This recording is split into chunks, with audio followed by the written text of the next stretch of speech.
Slowly feeling his way towards the wall, he began walking.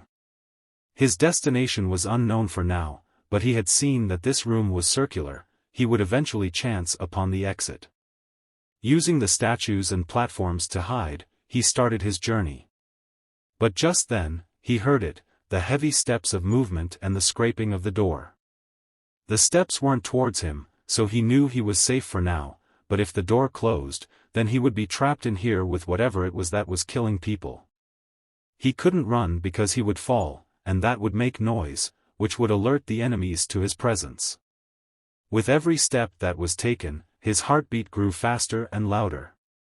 Even though the steps clearly sounded as if they were moving away from him, he felt as though there was already a sword pointed at his throat. The noises from the other group were his only hope. He was sorry to hope for their death, but at the moment, it was either them or him. He wasn't a hero, nor was he some villain. He simply wanted to survive, and he must do so, even if it meant they died.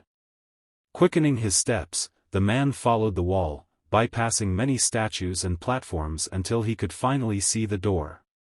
But then he heard it, the scrapping of the door again. No! He screamed in fear as he quickly left the wall and began running for the door. He might not see it clearly, but he could see it. It was closing and would soon shut, trapping him within. Boom! A loud sound was heard as the door shut, trapping him within with the monsters he had tried to escape. Kneeling before the door as tears began forming in his eyes, the man lost all hope. He couldn't see, and now he was trapped with monsters that were killing people with legitimate magical powers.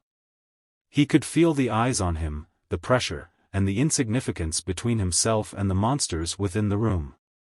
Interesting, he heard a voice from directly above him. Looking up, he couldn't see much, but he could make out the familiar figure, the wings, the stone tablet with the writings on it, and the giant white teeth.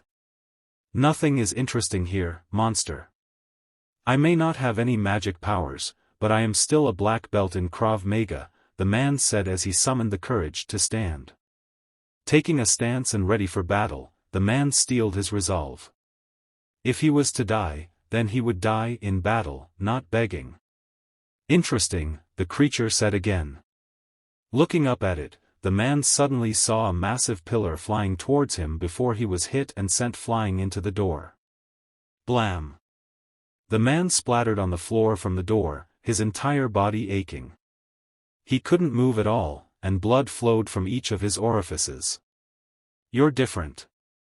You're like me, but you're not. What is your name, human?